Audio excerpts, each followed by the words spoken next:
അമ്മയ്ക്ക് മരണവേദന, ഇവിടെ ചില ആളുകൾക്ക് വീണവായന. ഞാൻ പറഞ്ഞു വരുന്നത്, ചില ആളുകളുടെ യഥാർത്ഥ രൂപം ഒരുപാട് പേർക്ക് ഇവിടെ അറിയാം, എങ്കിലും ഒന്നുകൂടെ ഒന്ന് തുറന്നു കാണിക്കുകയാണ്. ആ തുറന്നു കാണിക്കപ്പെടുന്നത് ഇവിടെ ചിലയുള്ള തീവ്ര ഹൈന്ദവ നിലപാടുള്ള ചില ആളുകൾ, ചില നേതാക്കന്മാർ ഇവിടെ ചില സാധാരണക്കാരായ പാവങ്ങളായ ഹിന്ദുക്കളെ ഉണർത്തിയിട്ടുണ്ട്. ഹിന്ദു ഉണരൂ എന്നാണല്ലോ അവരുടെ മുദ്രാവാക്യം. അങ്ങനെ ഉണർന്നിരിക്കുന്ന ഹിന്ദുക്കളായ സഹോദരങ്ങൾ കേൾക്കാനും കാണാനും വേണ്ടിയാണ് ഈ ഒരു പോസ്റ്റ് ചെയ്യുന്നത്, വേറൊന്നുമല്ല. കഴിഞ്ഞ ദിവസം നമുക്കറിയാം, തൃശ്ശൂരിൽ നടന്ന വെടിക്കെട്ട് അപകടം, 13 ജീവനുകളാണ് നഷ്ടപ്പെട്ടത്, ആദരാഞ്ജലികൾ. പക്ഷെ ഒരു കാര്യം ഞാൻ പറയട്ടെ, ആ 13 പേരിൽ ഒരാൾ പോലും മുസ്ലിം ഇല്ല, ക്രൈസ്തവനില്ല. അവിടെ മരണപ്പെട്ടതിൽ മൊത്തം ആളുകളും 2-3 പേരെ കൂടി തിരിച്ചറിയാനുണ്ട്. എങ്കിലും ഇതുവരെയുള്ള കണക്കനുസരിച്ച് ഹൈന്ദവ സഹോദരങ്ങളാണ് മരണപ്പെട്ടത്. നമുക്കറിയാം, പടക്ക നിർമ്മാണശാലയിൽ ജോലി ചെയ്യുന്നവർ അല്ലെങ്കിൽ അത്തരത്തിലുള്ള കാര്യങ്ങൾ ചെയ്യുന്നവരുടെ കുടുംബം എങ്ങനെയാണ് ജീവിക്കുന്നതെന്ന്. അവർക്കൊക്കെ വേറെ നല്ലൊരു വരുമാന മാർഗമുണ്ടെങ്കിൽ ഇത്രയും അപകടം പിടിച്ച ഒരു ജോലിക്ക് അവർ വരില്ല. അവരുടെ കുടുംബം പോറ്റാനായി, അവരുടെ മക്കളെ പോറ്റാനായി, അവർക്ക് മരണം സംഭവിച്ചാലും കുഴപ്പമില്ല, തന്റെ കുടുംബങ്ങൾക്ക് ഒരു നേരത്തെ ആഹാരത്തിന് വേണ്ടിയാണ് അവർ ഈ തൊഴിലിടങ്ങളിൽ ഇത്രയും അപകടം പിടിച്ച ജോലി അവർ ചെയ്യാൻ അവർ തയ്യാറാവുന്നത്. അപ്പോൾ നമുക്ക് മനസ്സിലാക്കാം അവരുടെ കുടുംബത്തിൽ എത്രമാത്രം കഷ്ടപ്പാടുണ്ടെന്ന്. ഈ കഷ്ടപ്പാട് ഇവിടെയുള്ള ഹിന്ദുക്കളെ ഉണർത്താൻ നിൽക്കുന്ന എത്ര നേതാക്കന്മാർക്ക് മനസ്സിലായി? ഒരാൾക്കും മനസ്സിലായില്ല, ഒരാൾക്കും മനസ്സിലാവുകയുമില്ല. എന്താ സംഭവം എന്ന് അറിയൂ? ഇവിടെയുള്ള ചില ഹൈന്ദവ നേതാക്കൾ, തീവ്ര നിലപാടുള്ള ഹൈന്ദവ നേതാക്കൾ പറയാറുണ്ട്, ശശികലയെ പോലുള്ളവർ, പിന്നെ അതുപോലെ ഈ സെൻകുമാർ, പിന്നെ രാമസിംഹൻ എന്നൊക്കെ പറഞ്ഞ കുറെ ആളുകളുണ്ടല്ലോ. ഞാൻ പറയുന്നു, അത്തരത്തിലുള്ള ഒരു സങ്കടങ്ങളും ഇവർ ഈ ഹിന്ദുക്കളെ ഉണർത്താൻ നിൽക്കുന്ന ആളുകൾ, നേതാക്കൾ മനസ്സിലാക്കിയിട്ടില്ല. അവർ മനസ്സിലാക്കിയിരുന്നുവെങ്കിൽ ഈ സമയത്ത് അവർ ഈ മരണപ്പെട്ടവരുടെ കുടുംബങ്ങൾക്ക് വേണ്ടി സഹായങ്ങൾ ചെയ്തേനെ. അല്ലാതെ ഒരു അമ്പലത്തിൽ ക്രിസ്തീയ ഭക്തിഗാനം പാടിയതിന്റെ പേരിൽ ഇത്രയും കോലാഹലങ്ങൾ ഉണ്ടാക്കി വർഗീയത പ്രചരിപ്പിക്കില്ലായിരുന്നു. കണ്ടില്ലേ പോസ്റ്റുകൾ? ശശികല പറഞ്ഞേക്കുന്നു, ചിക്കൻ മസാല നല്ലതാണ്, അത് പാൽ പായസത്തിൽ ചേർക്കരുത്, അമ്പലങ്ങളിൽ ക്രിസ്തീയതോ അല്ല മറ്റു മതസ്ഥരുടെ ഭക്തിഗാനമോ പാടാൻ പാടില്ല. സെൻകുമാർ പറഞ്ഞേക്കുന്നു, ഇത്തരത്തിലുള്ള പാട്ടുകൾ, അതായത് ക്രിസ്തീയ ഭക്തിഗാനങ്ങളൊക്കെ നിങ്ങളെയൊക്കെ അങ്ങ് പള്ളി കൊണ്ട് പാടിയാൽ മതിയെന്ന്. രാമസിംഹൻ പറഞ്ഞേക്കുന്നു, മതേതരം എന്നുള്ളത് അമ്പലങ്ങൾ കയറ്റി മതേതറയാക്കരുത്, ക്രിസ്തീയ ഭക്തിഗാനങ്ങളും മറ്റു മതസ്ഥരുടെ പാട്ടുകളൊന്നും അമ്പലങ്ങളിലൊന്നും പാടരുത്. എനിക്ക് മനസ്സിലാവാത്തൊരു കാര്യം, ഒന്ന് ആലോചിച്ച് നോക്കി, ഒരു അപകടം നടക്കുന്നു, സ്വന്തം സമുദായത്തിൽപ്പെട്ട ആളുകൾ നരയിക്കുന്നു. അപ്പോ വേറൊരു കാര്യം പറയാനുണ്ട് കേട്ടോ, മറ്റു സമുദായത്തിൽപ്പെട്ട, അതായത് യൂസുഫ് അലി ഒരു മുസ്ലിമാണ്, അദ്ദേഹം എന്ത് ചെയ്തു? അവിടെ മരണപ്പെട്ടവർക്ക് ഓരോ ലക്ഷം രൂപയും താൽക്കാലികമായി, പിന്നെ ചികിത്സയ്ക്ക് 50,000 രൂപയും പ്രഖ്യാപിച്ച് അത് കൊടുത്തു തുടങ്ങിയിരിക്കുന്നു.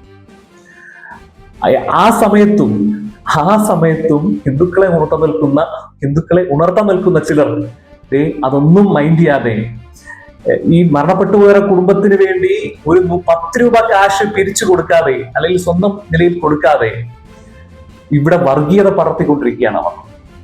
അതായത് ഏതോ ഒരു അമ്പലത്തിൽ ഒരു ക്രിസ്തീയ ഭക്തിഗാനം പാടിയതിന്റെ പേരിൽ ഇവിടെ വർഗീയ വിഷം കലർത്തി നമ്മുടെ നാടിനെ കുട്ടിച്ചോറാക്കാൻ ശ്രമിച്ചുകൊണ്ടിരിക്കുകയാണ് ഇവരൊക്കെ.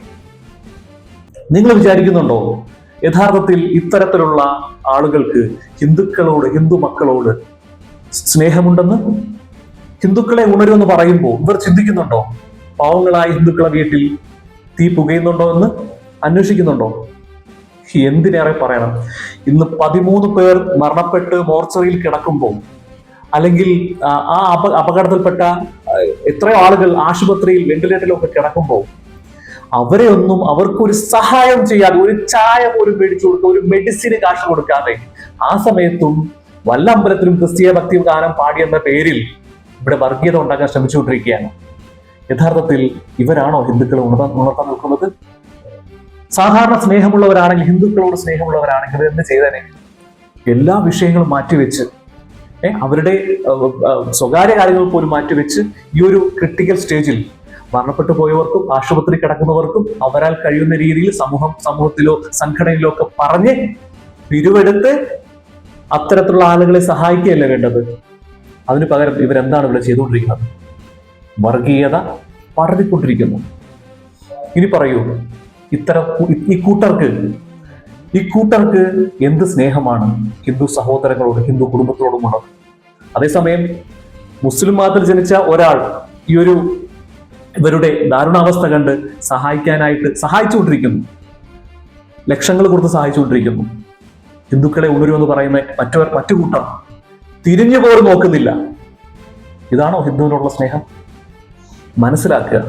നമ്മുടെ നാട്ടിൽ ഒരു അപകടം ഉണ്ടാകുമ്പോൾ ഞാനും പലരോടും വിളിച്ചു പറഞ്ഞു, നമ്മുടെ തൃശ്ശൂരിലുള്ള ആളുകളോട് വിളിച്ചു പറഞ്ഞു, അവർക്ക് എന്തെങ്കിലും സഹായം വേണമെങ്കിൽ പറയണം, നമ്മളുടെ ഭാഗത്ത് നിന്നും എന്തെങ്കിലും സഹായങ്ങൾ ഞങ്ങൾക്കുണ്ടാവുന്ന രീതിയിൽ സ്വരൂപിച്ച് നൽകാം എന്ന് ഞാൻ പോലും പലരോടും പറഞ്ഞു.